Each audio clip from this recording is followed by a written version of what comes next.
Hello, everybody, and welcome to another episode of the Swampy Comics Weekly Polls. I'm just going to be talking about the polls for this week. What is it, August 6th, 2025? Let's just jump right into it. First up, we got Absolute Green Lantern. This is by Al Ewing and Janoi Lindsay on words and colors and art, respectively. But man, I've been really liking Absolute Green Lantern. While in the Absolute series, there have been some stronger books. This one gets stronger and stronger with every issue. More and more of the mystery is being revealed, and it just gets more and more exciting. Last week, we had confirmation that Oa is a place in the Absolute universe, and that some of our townsfolk aren't dead. So I'm hoping to see where some of them went, or I mean, we know they went to Oa, but I want to see how that panned out for some of them, and or at least somebody. Like I'm just really excited for more answers in this issue, and looks like we're gonna get more of the fight that's kind of been slowly building up. As this story has been told in kind of flashback and broken time in a way. Um, but yeah, I'm really excited to see the fight come to a head now that we know how Joe got her powers and how it was seemingly her fault that Hal got his, like, which is a shock. I didn't think the story was going that way, but I can't wait to see how this resolves itself between those two characters, and I cannot wait to get more answers. This one gets more and more interesting the further and further we go, and we saw his eyeball last issue, so Sinestro maybe, absolute Sinestro this issue. That would rule. I would love it, but we'll see. Looking very forward to this one. As I am also looking forward to our next one. It's going to be Absolute Superman number 10. Absolute Soups is hitting double digits. Um, there hasn't been a lot of talk about this series compared to some of the other ones like Wonder Woman, Batman, or Martian Manhunter. But I really, really enjoy Absolute Superman. I think Jason Aaron's been doing a great job writing. Usually we have Rafa Sandoval on art, but this week or month we have Carmine Di Giandomenico. I hope I pronounced that right. With colors by Ulysses Ariola and letters by Becca Carey. Absolute Superman is a really. It's hard to call it fun because it's just so dark all the time. Like I really feel for Cal and the situations that he's in, and in this horrible world that he's ended up in after his blown up, and he's just constantly trying to do the right thing and help people, and the nasty regime that Lazarus has holding just power across the world with a tight grip. It seems it's just seems like it's almost too much for them. Couple that with the questionable motives of the Omega Men, and we got a really conflicted Superman in this book. Um, on the cover here, it's really interesting. Like we have Peacemaker Christopher Smith's mask, and you can tell it's his because the metal is broken off the chunk of an eye, like his eye part, after his first confrontation with old Kal-El here. But man, not only is his mask blown all the way through, but you can see up there like the smoke coming out also looks like horns. I don't know. And there's Cal in the reflection. Like I lo- I love that this is just hinting at so much without being too obvious about what it's hinting about. Like, are we going to see a real heel turn with our main character, or is the old Peacemaker here just going to get worse and worse? I don't know. Really excited for this one. Super stoked. We're hitting double digits with Absolute Superman, and if you read ahead, we got a really exciting time coming in the next few issues. I'm really stoked. I don't want to spoil that for anybody that doesn't read ahead with what's getting released in October, November, or whatever. But yeah, Absolute Superman. Super looking forward to it. I mean, I'm gonna say that for every one of these because I wouldn't be buying them if I wasn't. But every now and then there'll be one that I'm questionable on, or I'm just checking out that I'm, not sure on. That kind of applies to our next one. Oh no, not sorry, I forgot we had one more before our new book. Captain America 2 by Chip Zdarsky with art by Valerio Valerio Schiti, um, colors by Frank Martin, and letters by Joe Carmanga. Um, or Caramagna. Sorry, I'm so bad with names. I'm gonna get better at these the more I read them, though. So stick with me, folks. All right, Captain America by Chip Zdarsky. I really liked issue one, um, especially since it's been kind of a weird time. Like if you watched any of my videos before, I'm always talking about how I've gotten back into comics this year, and getting back into Marvel was kind of weird because I didn't know what was going on. And I'm a big DC fan, so it was way easier to also get back into them. But I like Marvel a lot. I love Cap, and it seems like this issue one that came out last month was kind of standing outside of the continuity of One World Under Doom, which seemed like a perfect book to start for a person like me. And I'm really excited about issue two because it looks like we got Doctor Doom on the cover here. Like I can't wait to see what that means. Is it going to launch it into continuity? Is it not? Either way, I'm going to stick with the book. Chip Zdarsky, I've not read much of his work, but I have heard him on a couple of comedy podcasts, and I really like the guy, personality-wise. So yeah, I'm really excited to see how Cap deals with what I read in the description for this issue is his first confrontation with Doom in this continuity or this timeline, however you want to refer to it.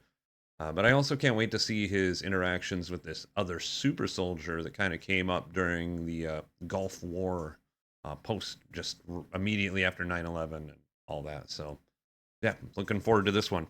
It's going to be a good one. Next up, we have another Marvel book, and this is the one that I was saying. Yeah, it's not that I'm not excited, but I don't know what to expect. I've been eyeing this for a while. Issue 3 comes out this week, and at a couple of the stores, they still got issue 1 that I go to. They still have issues 1 and 2. So I'm gonna pick up all 3 of Daredevil, Cold Day in Hell. This one's by Charles Soule, with a story by Charles and Steve McNiven, with Steve McNiven handling art. We got Clayton Cowles on letters and Dean White on colors. Um, I my favorite Marvel stuff is the New York centered stuff. I love Daredevil. I love Daredevil. I love Punisher. I love Iron Fist and Elektra, and just the more Cage, just the more brutal, kind of darker stuff. That's what I really liked in the early 2000s. Is a lot of the Marvel Knights and some of the Max titles that revolved around these more gritty characters with villains like Kingpin and Jigsaw or whatever. But yeah, Daredevil, Cold Day in Hell. It just seems like a fun little mini series to get into with an old Matt Murdock. Kind of looks like he's out of the mantle. Probably throwing it back on for one last romp. Kind of a Daredevil strikes again kind of situation. So we'll see how it goes. I really like the covers. So I'm excited to see Steve McNiven's art. I really enjoy this style. It reminds me of this kind of like in a complimentary way the sketchiness of Frank Miller, but a lot more refined and modern. And oh yeah, issue 3. I mean, that's just brutal. Daredevil Cold Day in Hell, more like Daredevil Old Day in Hell, am I right? Um, please don't stop the video, please. Yeah, super excited for this one. I say that after every comic, don't I? I really am super excited and bummed for this issue. Secret 6, number 6. This is going to end the Secret 6 mini-series. This was one of the books that it came out the second one was out. Yeah, the second one had come out the week I started buying comics again. And I decided to get right into it. It was honestly just a pull off the shelf kind of like, it's an issue 1, and oh, this cool foil cover has like John Kent and Deadshot on it. Like, that's pretty rad. I'll buy this and see how it is. And I gotta say, by issue 3, I almost gave up on this book, and I'm really glad that I didn't. This one is just kicking ass. Introduced me to some characters like Black Alice and Jeanette the Banshee and Catman, who I wasn't familiar with. Um, but yeah, this whole series has been taking place after the. It's really been dealing with the fallout of the Absolute Power event and the whole Amanda Waller of it all. Dreamer and John Kent were really at the center of that event, as was Jay Nakamura, Gossamer, um, as ones who were really affected and or manipulated by Waller and the powers she was using during the Absolute Power event. Um, but yeah, just dealing with the fallout of these six misfits that don't get along, trying to maintain the secrets of all the superheroes because somebody's trying to get him out of Waller's brain and they want to release it to the world. And yeah, it's not good for all involved. So I'm really excited to see this come to an end, and I'm bummed to say goodbye to yet another great miniseries that DC has put out this year. But Secret Six, number 6, it's gonna be a good one. And lastly, we got Wolverines and Deadpools. This is by Cody Ziegler, with art by Roger Antonio, colors by Guru EFX, and letters by Travis Lanham. Um, Wolverines and Deadpools is a book that I'm buying with old Ralphie here. I probably wouldn't be picking this up if he didn't tell me about it, and we were trying to, get a thing or two that we're both reading at the same time, because he's definitely more of a Marvel guy. But I gotta say, unlike another book that he suggested, which him and I will talk about on one of our RNS shows coming up very soon. But unlike that book, I love Wolverines and Deadpools. Weird because they're both by the same writer, these respective books. But Wolverines and Deadpools is cool. It's got the right amount of Deadpool. He's not, Cody Ziegler is not indulging him too much and just letting him talk at the camera page after page after page. Like, he's being a real human being in this, and his adopted daughter is a pretty cool character. I'm new to her and Laura Kinney, and I gotta say, I'm already just into Laura Kinney. I've watched a few videos on what her whole thing was, and I am super stoked to get into Laura Kinney more. I want to get into her current series as well as that Laura Kinney Sabretooth series that's coming out in Age of Revelation. But anyway, back to this issue. It's number 2 in this, I'm guessing is a mini series, unless it does insanely well. I haven't really researched that. But, I mean, yeah, it's fun.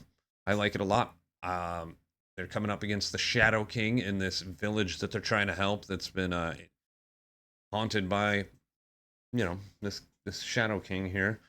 And yeah, I don't know anything about the Shadow King. So Machio says he's cool. Or Ralphie, Ralph Macchio says he's cool, my buddy. But yeah, I can't wait to find out for myself. Anyway, that was this week's polls. Give me a like and subscribe if you could. I'd really appreciate it. It really helps me out and helps me see that people are watching and hopefully enjoying what I have to say. If you didn't, go ahead and leave a comment and tell me. Or if you like something I did, tell me that too. Or if there's a correction, please let me know. Just be nice about it. I'm open to criticism. But yeah, thank you very much, and we'll catch you later this week for the RNS Comic Show and our weekly tier list. Bye-bye, everyone. Happy reading.